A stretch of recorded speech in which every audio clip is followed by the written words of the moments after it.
महाराज जी, मैंने संकल्प लिया था बाबा विश्वनाथ जी के सामने कि ब्रह्मचर्य नष्ट नहीं करूंगा, लेकिन कुछ महीने में टूट गया। हे प्रभु बचा लो, क्या भगवान मुझे माफ करेंगे अभी? और मैं आगे भी संकल्प संयम से। संकल्प से काम नहीं चलता, सावधानी से काम चलता है। अगर आप हस्तमैथुन का अभ्यास दृढ़ किए हैं, आप मोबाइल में गंदी बातें देखते हैं, आप गंदा संग करते हैं, तो आप हनुमान जी, राम जी, शंकर जी, जिनको चाहो हाथ में ले लो, नहीं। गंदा आचरण छोड़ो। कसम संकल्प नहीं करना चाहिए, कसम नहीं खानी चाहिए। हम अभ्यासरत हैं, प्रयासरत हैं। हम ऐसा प्रयास करेंगे कि जीवन में ना हो। कसम नहीं खा रहे। अगर हम प्रयास में फेल हो गए, फिर हम प्रयास करेंगे, फिर प्रयास करेंगे। ऐसे करना चाहिए, कसम नहीं खानी चाहिए। कसम किसी बात की नहीं खानी चाहिए। हम प्रयास करेंगे भरपूर प्राणपन से, टूटने नहीं देंगे, पर कसम नहीं खाते। अगर टूट गया तो कोई अपराध नहीं, क्योंकि हमने कसम नहीं खाया है, हम फिर उसका प्रयास करते हैं। ऐसे प्रयास करना चाहिए। और जब 2-4 वर्ष निकल जाएं, तब कसम खा सकते हो कि अब मैं कसम खाता हूं कि भूल करके भी मैं ऐसा कार्य नहीं करूंगा, क्योंकि 4 वर्ष 5 वर्ष हो गए मैं संयम से चल रहा हूं। तो कसम खाए। कसम बिगड़ैल में नहीं खाई जाती, कसम बनने पर खाई जाती है। बिगड़ैल में तो प्रयत्न किया जाता है अपने बिगड़े स्वभाव को सुधारने का। तो देखो, विश्वनाथ जी पिता हैं, परम ज्ञानी, ज्ञान के समुद्र हैं। हम जैसे अज्ञानियों की बातों पर वो ध्यान नहीं देते हैं, इसलिए डरो मत। अब अपने को सुधार करो। हमको चाहिए कि अब हम सुधार करें। जहां हमसे गलती हो रही, वो गलती की दूरी बनावें। जब हस्तमैथुन के लिए मन कहे तो बिल्कुल ऐसा समझो मेरे हाथ टूट गए, मैं बिल्कुल नहीं करूंगा। अगर ज्यादा मन परेशान करे तो बाहर निकल कर टहलने लगो, राधा राधा राधा राधा राधा, उससे बचो।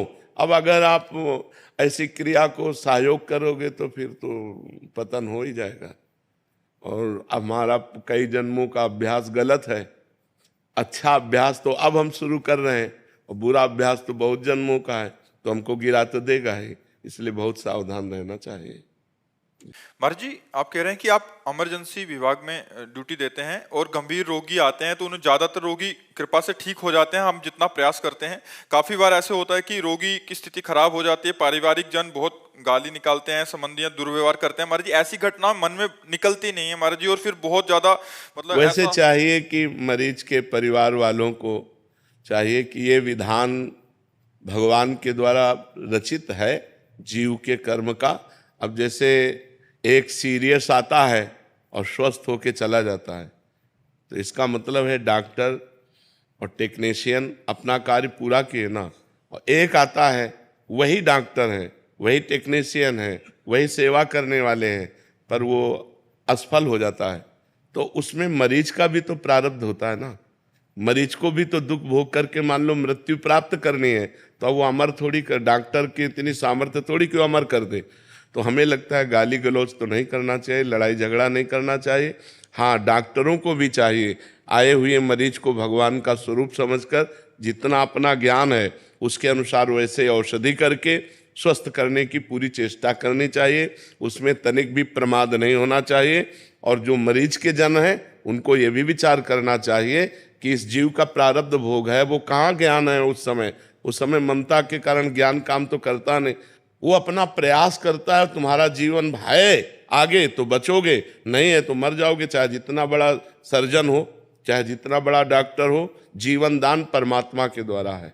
वो जितने श्वासें निश्चित हैं उतनी ही श्वासें रहेंगी, और अंतिम श्वास है तो चाहे ब्रह्मा आ जाए तो भी नहीं बचा सकते। डॉक्टर की तो बात जाने दो।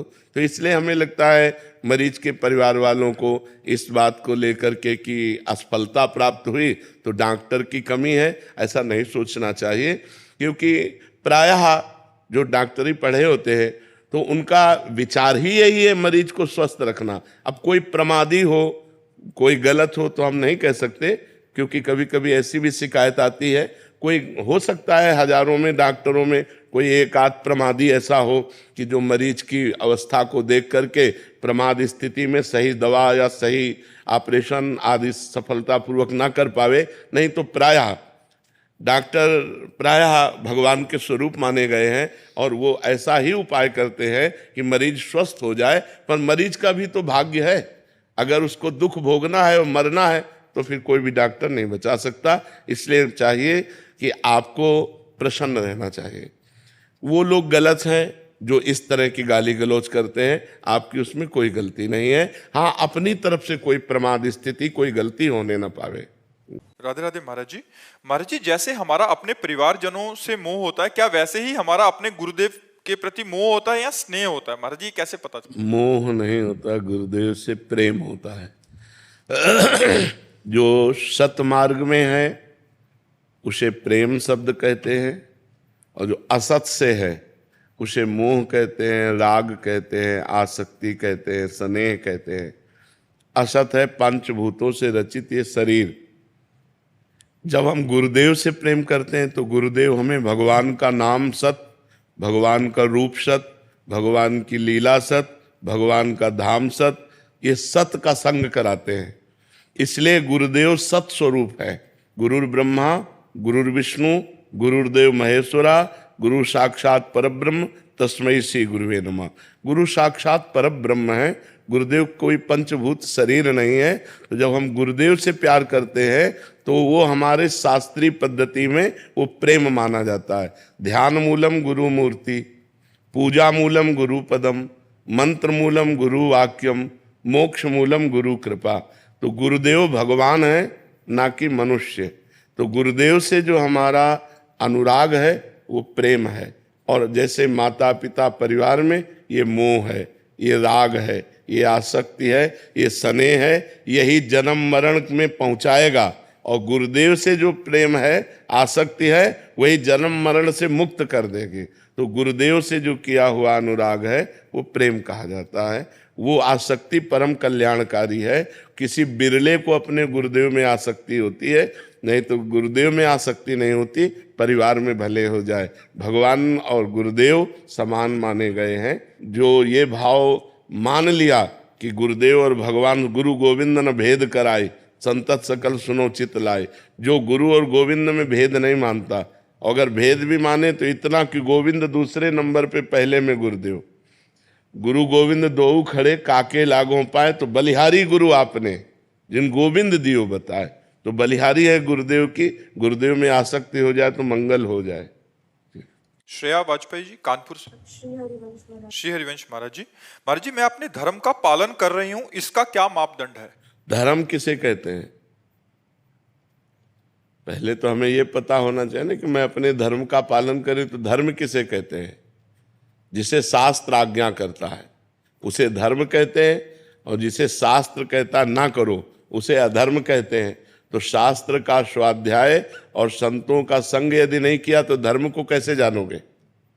पहले खूब शास्त्रों का स्वाध्याय करो, संतों का संग करो, पहले पाप कर्मों को त्यागो, जिनको पाप कर्म कहते हैं। जैसे आजकल बच्चे बहुत गंदगी की तरफ बढ़ रहे हैं, गंदी बातों की तरफ बढ़ रहे हैं। ये जो बॉयफ्रेंड गर्लफ्रेंड, इसमें जो व्यभिचार है ये महापाप है, और बच्चे समझ नहीं रहे। इसे वो अपना अधिकार समझते हैं, वो मनोरंजन समझते हैं, वो खिलवाड़ समझते हैं। फिर एक बच्चे से ब्रेकअप, फिर दूसरे से, इस तरह की व्यभिचार प्रवृत्ति पूरे जीवन को नष्ट कर देती है। तो पहले पाप आचरण त्यागो, शास्त्र स्वाध्याय करो, सत्संग सुनो और पाप आचरण त्यागो। ये गंदी बातों का त्याग करे, कोई व्यसन न करे। जब तक ब्याह न हो तब तक ब्रह्मचर्य से रहे तो वो धर्म की तरफ बढ़ सकता है। अगर वो ब्रह्मचर्य की तरफ नहीं रहेगा तो धर्म ही नहीं कर, पाप का आचरण कर रहा, तो धर्म का क्या नाम? पाप तो अधर्म है। धर्म वो है जहाँ निष्पाप कर्म है।